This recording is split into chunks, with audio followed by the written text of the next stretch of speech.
নমস্কাৰ। আজিৰ এই শিতানটিত অসম বুৰঞ্জীৰ আহোম যুগৰ কেতবোৰ অতি গুৰুত্বপূৰ্ণ প্ৰশ্নোত্তৰৰ বিষয়ে আলোচনা কৰা হৈছে। আশা কৰোঁ ইয়াৰ পৰা সকলোৱেই উপকৃত হ'ব। গতিকে দেৰি নকৰি আমি বিষয়টোৰ মাজলৈ যাওঁ। আজিৰ শিতানটিৰ প্ৰথমটি প্ৰশ্ন হ'ল, আহোমসকল কেতিয়া অসমলৈ আহিছিল? উত্তৰ 1228 চনত। দ্বিতীয় প্ৰশ্নটি হ'ল, আহোমৰ প্ৰথম ৰজা কোন আছিল? উত্তৰ চুকাফা। চুকাফাই কিমান চনত চৰাইদেউত আহোমৰ প্ৰথম ৰাজধানী পাতিছিল? উত্তৰ 1253 চনত। আহোম সাম্ৰাজ্যৰ দ্বিতীয় ৰজাজন কোন আছিল? উত্তৰ চুতেউফা। আহোম সাম্ৰাজ্যৰ তৃতীয় ৰজাজন কোন আছিল? উত্তৰ সুবিনফা। কেতিয়াৰ পৰা অসম ব্ৰিটিছৰ অধীনলৈ যায়? উত্তৰ 1826 চনৰ 24 ফেব্ৰুৱাৰীৰ দিনা। এই দিনটোত ইংৰাজ আৰু ব্ৰহ্মদেশৰ ৰজাৰ মাজত স্বাক্ষৰিত হোৱা ইয়াণ্ডাবু সন্ধিৰ ফলস্বৰূপে অসম ব্ৰিটিছৰ অধীনলৈ যায়। আহোমৰ শেষ ৰজাজনৰ নাম কি আছিল? উত্তৰ পুৰন্দৰ সিংহ। পুৰন্দৰ সিংহ আছিল ব্ৰিটিছৰ কৰ্তলীয়া ৰজা। আহোম শাসনৰ অন্তিম স্বাধীন ৰজাজনৰ নাম কি আছিল? উত্তৰ চন্দ্ৰকান্ত সিংহ। আহোমৰ শেষ ৰাজধানী ক'ত আছিল? উত্তৰ যোৰহাটত। আহোমসকলে অসমত কিমান বছৰ ৰাজত্ব কৰিছিল? উত্তৰ প্ৰায় 600 বছৰ। 1228 চনৰ পৰা 1826 চনলৈ। একেবাৰে কম বয়সৰ আহোম ৰজাজনৰ নাম কি আছিল? উত্তৰ চুলিকফা বা লৰা ৰজা।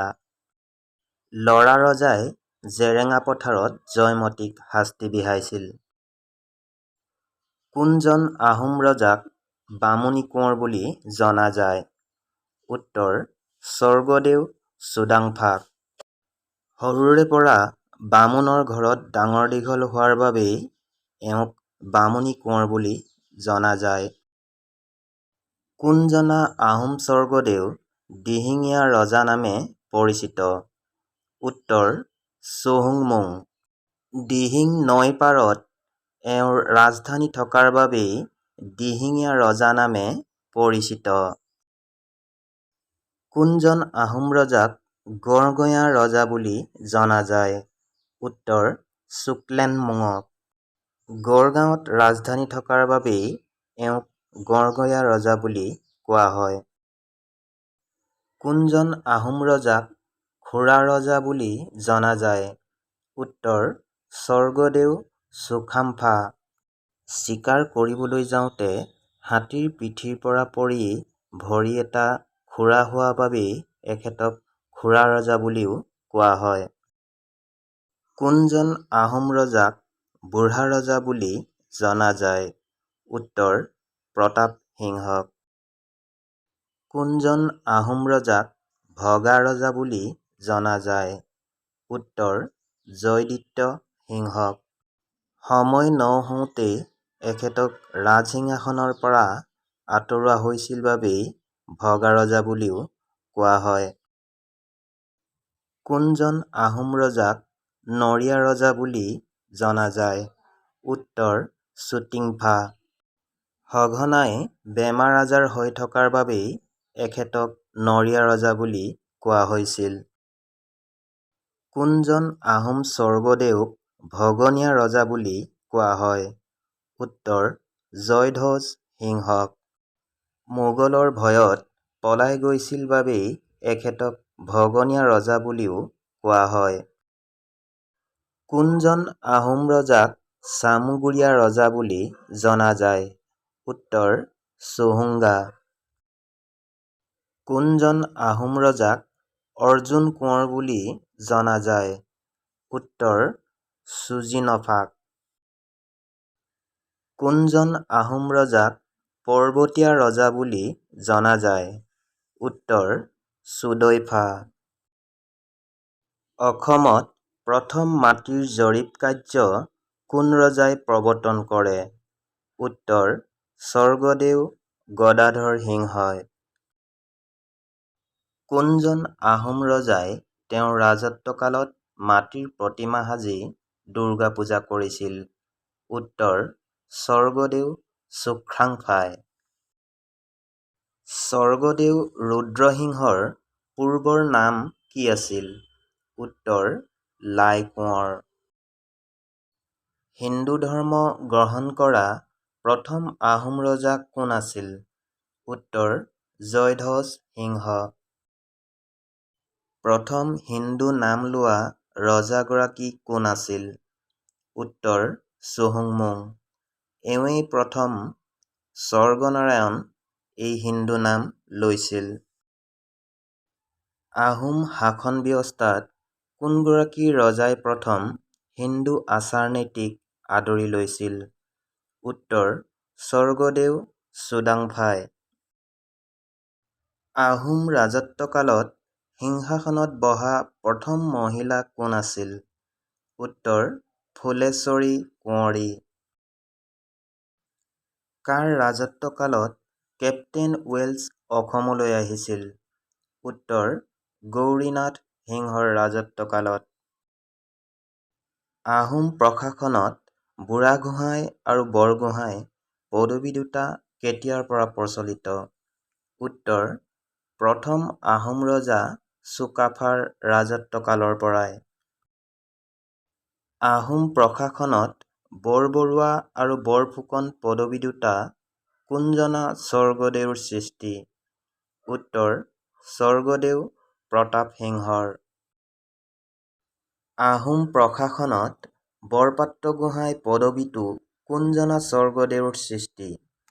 উত্তৰ স্বৰ্গদেউ চুহুংমুঙৰ।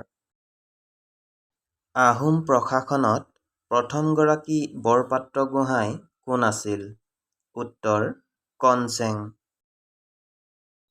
আহোম প্ৰশাসনত প্ৰথমগৰাকী বৰফুকন কোন আছিল? উত্তৰ লাঙি পানীছিয়া। আহোম প্ৰশাসনত প্ৰথমগৰাকী বৰবৰুৱা কোন আছিল? উত্তৰ মোমাই তামুলী। ফাচেংমুং কাৰ দিনত বৰগোহাঁই পদবীত আছিল? উত্তৰ দিহিঙীয়া ৰজাৰ দিনত।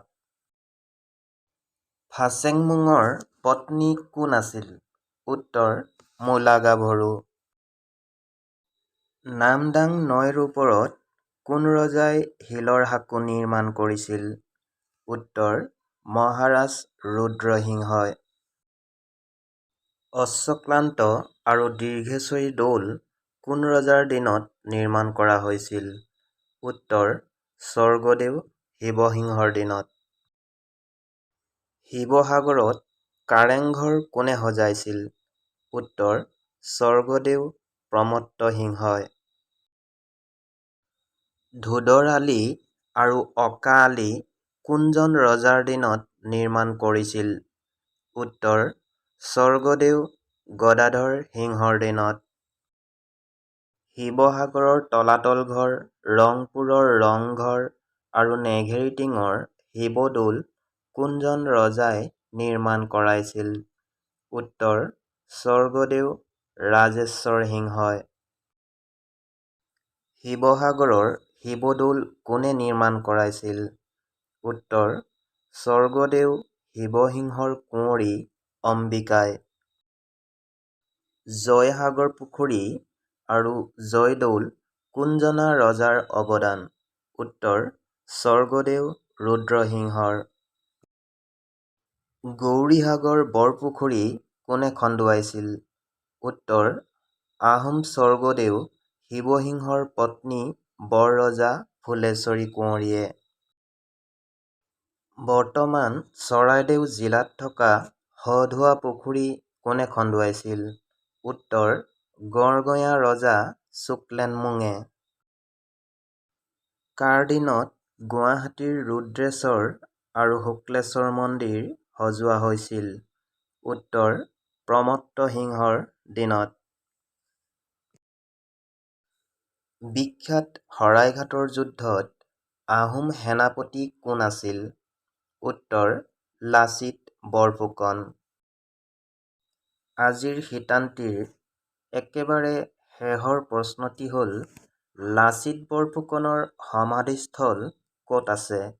উত্তৰ: যোৰহাটৰ হোলোঙাপাৰত।